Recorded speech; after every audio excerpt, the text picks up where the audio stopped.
Hi అండి. ఆ body చుట్టూ చూస్తూ ఉంటారు, ఏదైనా క్లూ దొరుకుతుందా, అసలు ఎవరు చంపారు ఏంటి అనేసి.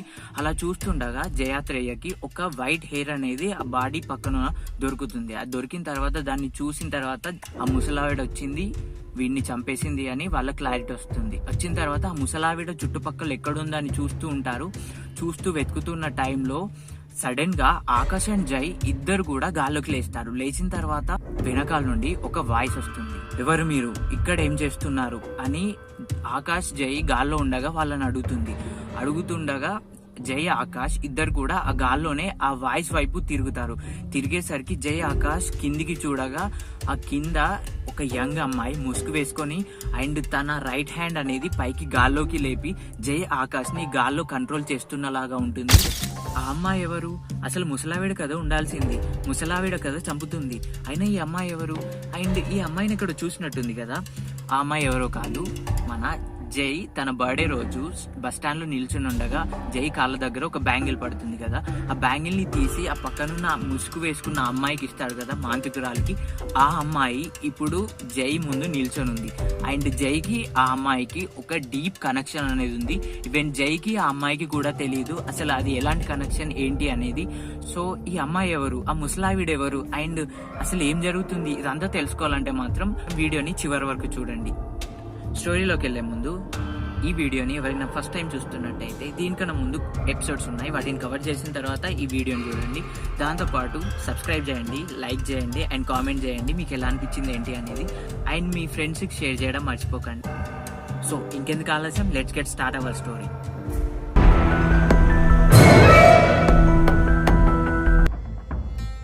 స్టోరీలోకి వెళ్ళిపోతే జై ఆకాష్ గాల్లో ఉండి ఆ వాయిస్ సైడ్ తిరగగా అక్కడ చూసేసరికి ఒక అమ్మాయి ఉంటుంది, ముసుగు వేసుకొని ఉంటుంది.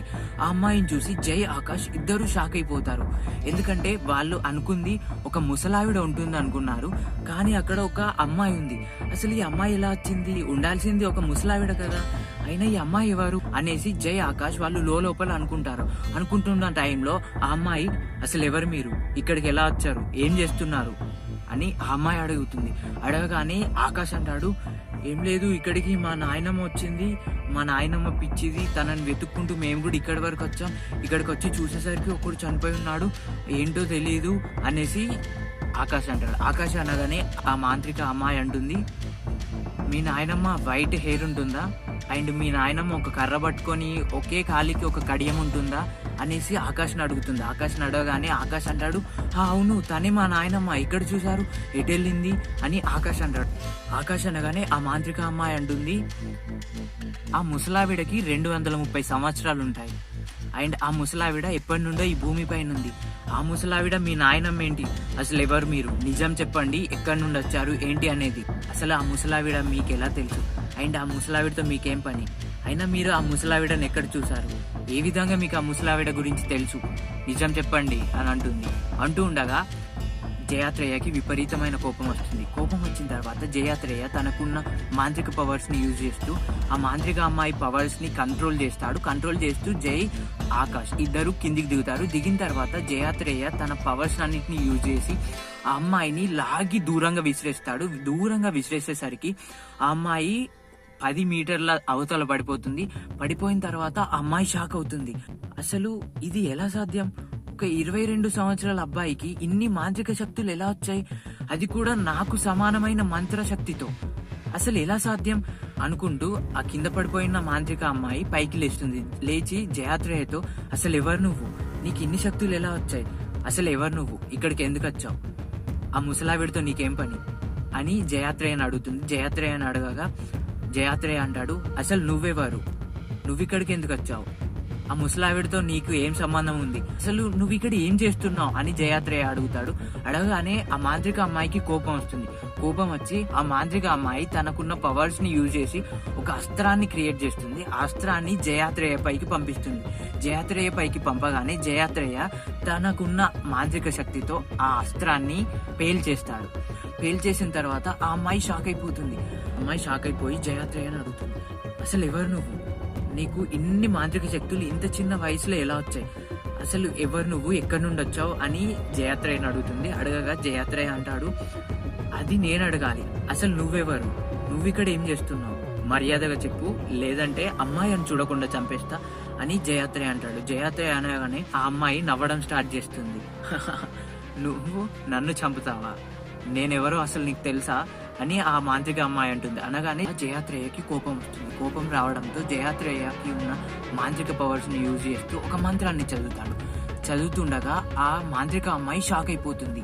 ఎందుకంటే ఆ మంత్రం అనేది పురాతనమైన మాంత్రికులు మాత్రమే కొన్ని వందల సంవత్సరాల క్రితం వాడేవాళ్ళు. అండ్ ప్రజెంట్ జనరేషన్ లో ఏ మాంత్రికుడికి కూడా అలాంటి మంత్రం అనేది తెలియదు. సో జయాత్రేయ ఆ మంత్రాన్ని చదివి అస్త్రాన్ని తయారు చేసి ఆ మాంత్రిక అమ్మాయి పైకి పంపిస్తాడు. పంపించగానే ఆ మాంత్రిక అమ్మాయి తనకున్న పవర్స్ ని యూజ్ చేసి ఆ అస్త్రాన్ని పక్కకు పంపించేస్తుంది. ఎందుకంటే ఆ అస్త్రానికి తిరిగి అనేది ఉండదు. దాంతో పాటు ఆ అస్త్రానికి ఎవరు ఎదురెళ్ళినా గానీ వాళ్ళు డెఫినెట్ గా చనిపోతారు. అంత పవర్ఫుల్ అస్త్రం అది. ఇదంతా చూస్తున్న జయాత్రేయ ఆ మాంత్రికురాలతో అంటాడు, నువ్వు ఈ దాడిని తట్టుకొని ఆ అస్త్రాన్ని పక్కకు పంపించావంటే చాలా శక్తివంతురాలువే అని అంటుండగా ఆ మాంత్రిక అమ్మాయికి కోపం వచ్చేసి ఆ మాంత్రిక అమ్మాయి తనకున్న పవర్స్ ని యూజ్ చేసి కోపంతో జయాత్రేయ పైకి అస్త్రం పంపించేసరికి జయాత్రేయకి తగిలి దూరంగా కింద పడిపోతాడు. కింద పడిపోయిన తర్వాత జయాత్రేయకి ఎంతగానో కోపం వస్తుంది. కోపం వచ్చిన తర్వాత జయాత్రేయకు ఉన్న పవర్స్ అన్నిటిని యూజ్ చేసి జయాత్రేయ అనుకోకుండా ఒక మంత్రం చదువుతాడు. మంత్రం చదివేసరికి ఆ మంత్ర పవర్ వల్ల ఆ మాంత్రిక అమ్మాయి లెఫ్ట్ హ్యాండ్ కి ఉన్న బ్యాంగిల్, అదే ఒక మనిషి జుట్టుతో తయారు చేసిన బ్యాంగిల్ అనేది ఆ అమ్మాయి హ్యాండ్ కి బిగుసుకుపోయి ఆ మాంత్రిక అమ్మాయి పవర్స్ అనేటివి జయాత్రేయ అనుకోకుండా బంధించేస్తాడు. ఈవెన్ జయాత్రేయకి కూడా తెలియదు అసలు ఎలా చేశాడు ఏంటి అనేది. కానీ ఇక్కడ ఒక నిజం ఏంటంటే ఆ మాంత్రిక అమ్మాయి లెఫ్ట్ హ్యాండ్ కున్న బ్యాంగిల్ అనేది మన జయాత్రేయ తన ఆత్రేయ లైఫ్ పాస్ట్ లైఫ్ లో ఆత్రేయుడే తన ఓన్ మంత్రాలు యూజ్ చేసి అది క్రియేట్ చేశాడు. అది ఆ మాంత్రిక అమ్మాయికి తెలియదు అండ్ జైకి కూడా తెలియదు. సో ఇది ఇలా ఉండగా జై పైకి లేవగానే ఆ మాంత్రిక అమ్మాయి తనకున్న మంత్రశక్తిని యూజ్ చేద్దామని మంత్రం చదివి జై పైకి దాడి చేద్దామని చూస్తుండగా ఆ మంత్రం అనేది పనిచేయకపోయేసరికి జయాత్రేయ అండ్ ఆ మాంత్రికురాలు ఇద్దరు షాక్ అయిపోతారు. షాక్ అయిపోయిన తర్వాత జయాత్రేయ అంటాడు, చూసావా, నీ మంత్రశక్తి అనేది పనికి రాకుండా పోయింది, నీ మంత్రశక్తి బంధింపబడింది. ఇప్పుడు చెప్పు, అసలు నువ్వెవరు, ఏంటి, నువ్వు చెప్పకపోతే మాత్రం నేను చంపేస్తా అని జయాత్రేయ అంటాడు. అనగానే ఆ మాంత్రికురాలు అంటుంది, నువ్వు నా మంత్రాలను బంధించవచ్చు కానీ నువ్వు నన్ను చంపలేవు. ఈవెన్ ఏ మాంత్రికుడు కూడా నన్ను చంపలేడు, అంత పవర్ఫుల్ నేను. అయినా కానీ ఈ భూమి మీదనే ఎవరు కూడా పుట్టలేదు నన్ను చంపడానికి అని అంటుంది. అనగానే జయాత్రేయ అంటాడు, వేరే ఏ మాంత్రికుడైనా నిన్ను చంపడానికి సాధ్యం కాకపోవచ్చు కానీ నేను చంపగలను అనేసి జయాత్రేయ ఒక మంత్రం చదువుతాడు. చదవగానే జయాత్రేయ చేతిలో ఆ అద్దాల కత్తి అనేది ప్రత్యక్షమవుతుంది. అయిన తర్వాత ఆ అద్దాల కత్తిని చూసి ఆ మాంత్రిక అమ్మాయి షాక్ అయిపోయి జయాత్రేయతో, అసలు ఈ అద్దాల కత్తి నీ దగ్గరికి ఎలా వచ్చింది, ఎవరు నీకు ఇచ్చారు, నువ్వెక్కడి నుండైనా దొంగలించావా, అసలు నీకు ఎలా తెలుసు, అసలు ఈ అద్దాల కత్తి నీ దగ్గరికి ఎలా వచ్చింది అనేసి జయాత్రేయని అడుగుతుంది. అడగగానే జయాత్రేయ అంటాడు, ఇది నా కత్తి, నా దగ్గరికి రాకుండా ఇంకెక్కడికి వస్తుంది అనేసి జయాత్రేయ అంటాడు. అన్న తర్వాత ఆ మాంత్రిక అమ్మాయి అంటుంది, ఇది నీది కాదు, ఇది ఆత్రేయుడిది అని అంటుంది. అనగానే జయాత్రేయ షాక్ అయిపోయిన తర్వాత ఆలోచిస్తాడు, అసలు ఈ అమ్మాయికి నేనెలా తెలుసు, అయినా ఈ అమ్మాయి ఎవరు, అసలు నాకు గుర్తుకు లేదు కదా, అయినా ఈ అమ్మాయిని నేను ఇంతవరకు చూడలేదు, అసలు ఎక్కడి నుండి వచ్చింది అనుకుంటూ జయాత్రేయ అంటూ ఉండగా జయాత్రేయకు ఆలోచన వస్తుంది. జయాత్రేయకు ఆలోచన వచ్చి తనకున్న మాంత్రిక శక్తిని యూజ్ చేసి ఒక పెద్ద గాలి రప్పించి ఆ మాంత్రిక అమ్మాయికున్న ముసుగుని తీసేసేసరికి జయాత్రేయ ఆ అమ్మాయి ఫేస్ చూసి షాక్ అయిపోయి అమ్మా అని అంటాడు. అనేసరికి పక్కనున్న ఆకాష్, అరే అమ్మ అంటున్నావేంట్రా, మీ అమ్మ ఇంట్లో కదరా ఉంది అనేసి ఆకాష్ అంటాడు. ఆకాష్ అనగానే జయాత్రేయ అంటాడు, అరే ఆకాష్, తను నా పాస్ట్ లైఫ్ లో ఆత్రేయుడు వాళ్ళ అమ్మరా, తనేరా నా అమ్మ అని జయాత్రేయ అంటాడు. జయాత్రేయ అనగానే ఆకాష్ షాక్ అయిపోతాడు. అయినా ఆత్రేయ చనిపోయి కొన్ని సంవత్సరాలు అవుతుంది, అలాంటిది వాళ్ళ అమ్మేలా బతుకుంది, అసలు ఏం మాట్లాడుతున్నావురా నువ్వు, ఆత్రేయ వాళ్ళ అమ్మ అంటున్నావేంటి అనేసి ఆకాష్ అంటాడు. ఆకాష్ అనగానే అవునరా, నిజమేరా, తనేరా నా అమ్మ అనేసి జయాత్రేయ అంటాడు. అనగానే ఆకాష్ షాక్ అయిపోతాడు. అవును, అదెవరో కాదు, జయాత్రేయ వాళ్ళ అమ్మ. ఆకాష్ షాక్ అయిపోతాడు. దాంతో పాటు జయాత్రేయ కన్ఫ్యూజన్ లో పడిపోతాడు. అసలు ఏం జరుగుతుంది ఇక్కడ, మా అమ్మ ఉండడం ఏంటి ఇక్కడ అనేసి ఆలోచిస్తూ ఉంటాడు. అలా దీర్ఘంగా ఆలోచిస్తుండగా ఆ మాంత్రిక అమ్మాయి, ఎవరు నువ్వు, నిజం చెప్పు, అసలు ఎలా నీకు ఆ కత్తి దొరికింది, అసలు ఆత్రేయుడి కత్తి నీ దగ్గరికి ఎలా వచ్చింది అనేసి ఆ మాంత్రిక అమ్మాయి అడుగుతూ ఉండగా జయాత్రేయ అంటాడు, నేనెవరో చెప్తాను గాని మీ కొడుకు ఆత్రేయుడు అసలు ఎలా చనిపోయాడు అండ్ ఆ చంపింది ఎవరు, అయినా నీ కొడుకుని చంపుతుండగా అసలు నువ్వు ఎక్కడుండిపోయావు అని జయాత్రేయ అడుగుతాడు. అడగగానే ఆ మాంత్రిక అమ్మాయి అంటుంది, జయాత్రేయ నా కొడుకు నీకు ఎలా తెలుసు, అసలు నువ్వెవరు అని అంటుంది. అనగానే జయాత్రేయ అంటాడు, ముందు నువ్వు చెప్పు, అసలు నీ కొడుకుని చంపుతుంటే నువ్వెక్కడున్నావు, వేరే శత్రువులు ఎవరో చంపుతున్నారని తెలిసి నీకు ఫ్యూచర్ ప్రెడిక్షన్ చేయొచ్చు అని తెలిసి కూడా నువ్వు నీ కొడుకు దగ్గరికి రాకుండా ఎక్కడో ఎలా ఉండిపోయావు, అసలు నువ్వు అక్కడే ఉన్నావా, అసలు ఎక్కడున్నావు అని జయాత్రేయ అడుగుతాడు. అడగగానే ఆ మాంత్రిక అమ్మాయి చాలా ఏడుస్తూ, అవును నేను అక్కడే ఉన్నాను అని ఆ మాంత్రిక అమ్మాయి అంటుంది. అనగానే జయాత్రేయ షాక్ అయిపోయి నువ్వు అక్కడ ఉండి కూడా నీ కొడుకుని ఎవరు తల నరుకుతుంటే అసలు ఎలా రక్షించలేకుండా పోయావు అని జయాత్రేయ ఆ మాంత్రిక అమ్మాయిని అడుగుతాడు. అడగగానే ఆ మాంత్రిక అమ్మాయి అంటుంది, నా కొడుకు తల నరికింది ఎవరో కాదు నేనే అని ఆ మాంత్రిక అమ్మాయి ఉంటుంది. అనగానే జయాత్రేయ షాక్ అయిపోయి అసలు నువ్వేమంటున్నావు, నా కన్న తల్లి నన్నే నరికిందా, అయినా నన్ను నరికింది ఒక ముసలావిడ కదా, అయినా నువ్వే అంటున్నావేంటమ్మా, నువ్వెలా నరికావు, నన్ను ఒక ముసలావిడ నరికింది, ఎందుకు అబద్ధాలు ఆడుతున్నావమ్మా, నిజం చెప్పు, అసలు ఆవిడెవరు, ఆ ముసలావిడెవరు చెప్పు అని జయాత్రేయ అడుగుతుండగా ఆ మాంత్రిక అమ్మాయి షాక్ అయిపోతుంది. అమ్మానా, అసలు నువ్వెవరు, అమ్మా అంటున్నావేంటి, అయినా నిన్ను చంపడం ఏంటి అనేసి ఆ మాంత్రిక అమ్మాయి షాక్ అయిపోగానే జయాత్రేయ అంటాడు, అమ్మా నేనెవరో కాదు, ఆత్రేయ, పోయిన జన్మలో ఆత్రేయలాగా చనిపోయి ఈ జన్మలో జయలాగా మళ్ళీ పుట్టాను, పునర్జన్మ పొందాను అనేసి జయాత్రేయ వాళ్ళ అమ్మతో అనగానే వాళ్ళ అమ్మ ఎంతగానో ఏడుస్తుంది, ఆనందిస్తుంది. తనకి అసలు ఎలా అంటే చాలా సంతోషంతో ఏడ్చుకుంటూ ఉండిపోతుంది. నా కొడుకు వచ్చేసాడు అనుకుంటూ ఉండగా జయాత్రేయ మళ్ళీ అడుగుతాడు, అసలు ఆ ముసలావిడ ఎవరమ్మా, అసలు నన్ను ఎవరు చంపారు, అసలు ఏంటి అని జయాత్రేయ అడుగుతాడు. జయాత్రేయ అడగానే జయాత్రేయ వాళ్ళ అమ్మ ఏడుస్తూ అంటుంది, అవును నేనే చంపాను అనేసి అంటుంది. ఫ్లాష్ బ్యాక్ లోకి వెళ్తే జయాత్రేయ చిన్నతనంలో వాళ్ళ అమ్మ ఒకరోజు సాయంత్రం అద్దంలో చూస్తూ దువ్వుకుంటూ ఉండగా తన జుట్టులో ఒక వైట్ హెయిర్ అనేది కనబడగానే తనకి ఒక బాధ మొదలవుతుంది. అయ్యో నేను ముసల్దాన్ని అయిపోతున్నాను, నేను ఇంకొన్ని రోజులు మాత్రమే యవ్వనంగా ఉంటా, తర్వాత నేను కూడా ముసల్దాన్ని అయిపోయి చనిపోతా అనేసి ఆ బాధలోనే ఒక కోరిక మొదలవుతుంది. నేను చనిపోకుండా యవ్వనంగా ఇలానే ఎల్లకాలం ఉండాలి అనేసి ఒక కోరికతో తను మాంత్రికురాలు కాబట్టి ఏదో ఒక సొల్యూషన్ దొరుకుతుంది అనేసి 5 ఊర్ల చివరన ఒక మాంత్రిక గుహ అనేది ఉంటుంది. ఆ మాంత్రిక గుహ ప్రత్యేకత ఏంటంటే ఎవరైనా మాంత్రికులు వాళ్ళకి ప్రాబ్లమ్స్ వస్తే, ఏదైనా తెలియని చిక్కులు కానీ ఏదైనా ఆత్మలు బంధించడానికి ప్రాబ్లమ్స్ వస్తే ఆ ప్రాబ్లమ్స్ అన్నింటికి సొల్యూషన్ వెతకడానికి ఆ మాంత్రిక గుహకి వెళ్తారు. గుహకి వెళ్ళి అందులో గ్రంథాలు ఉంటాయి, లైక్ మాంత్రిక గ్రంథాలు. ఆ గ్రంథాలలో వాళ్ళ ప్రాబ్లమ్స్కి ఉన్న సొల్యూషన్స్ని వెతుక్కొని వాటితో ఆ ప్రాబ్లమ్స్ అనేటి సాల్వ్ చేసుకుంటారు. అలానే సాల్వ్ చేద్దామనేసి ఆత్రేయ వాళ్ళ అమ్మ కూడా మాంత్రిక గుహకి వెళ్తుంది. ఆ మాంత్రిక గుహలో ఉన్న గ్రంథాలలో సెర్చ్ చేస్తూ ఉంటది, ఏదైనా దొరుకుతుందా, నా చిరకాల యవ్వనం చిరకాలం జీవించాలనే కోరికకి ఏదైనా సొల్యూషన్ దొరుకుతుందా అని చూస్తూ ఉండగా ఒక గ్రంథంలో ఒక పద్ధతి ఉంటుంది. ఆ పద్ధతి ఏంటంటే ప్రతి 5 అమావాస్యలకు ఒకసారి ఒకరిని చంపి వాళ్ళ రక్తాన్ని తాగాలి. అలా తాగుతూ 11 అమావాస్యలని చేయాలి. అలా చేసిన తర్వాత మళ్ళీ 12 సంవత్సరాల వరకు గ్యాప్ ఇచ్చేస్తే ఆ గ్యాప్ లో మళ్ళీ మనం యవ్వనంగా ఉంటాం, మన ఏజ్ అనేది పెరగకుండా అలానే ఉండిపోతుంది. అండ్ మళ్ళీ 12 సంవత్సరాల తర్వాత మనం 5 అమావాస్యలకు ఒకసారి మళ్ళీ చంపుతూ ఉండాలి. అలా చేస్తూ ఉన్నంత కాలం మనం అసలు యవ్వనం అనేది పోకుండా ఉంటుంది, మనం పెద్దవాళ్ళం అవ్వకుండా, మనం ముసలి వాళ్ళం అవ్వకుండా అలానే ఏదైతే ఏజ్ లో స్టార్ట్ చేసామో అదే ఏజ్ లో ఉండిపోతాం అనేసి ఆ గ్రంథంలో ఉంటుంది. అది చూడగానే ఆత్రేయ వాళ్ళ అమ్మ ఎంతగానో సంతోషిస్తుంది. కానీ అందులోనే ఆ పద్ధతిలో ఒక ప్రాబ్లం ఉంటుంది.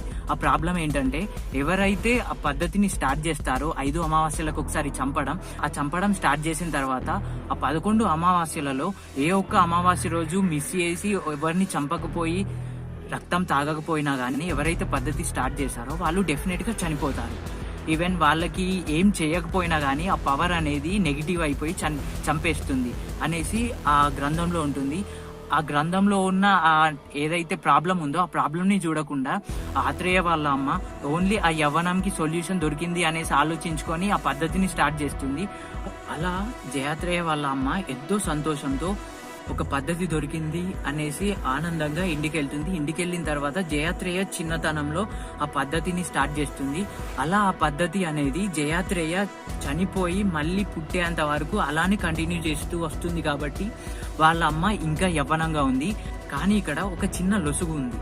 అది ఏంటంటే, సో ఏదైతే అమావాస్య రోజు తను ప్రతి ఒక్కరిని చంపుతుందో ఆ టైంలో తను తన అసలు నిజస్వరూపంలోకి, అంటే తన ఏజ్ ఎలా పెరుగుతుందో ఆ ఏజ్ లోకి తను వచ్చేస్తుంది. మళ్ళీ వెంటనే తను ఆ బ్లడ్ ని, చంపిన వాళ్ళ బ్లడ్ ని తాగగానే మళ్ళీ నార్మల్ గా ఒక యంగ్ అమ్మాయి లాగా మారిపోతుంది. So get back to the story.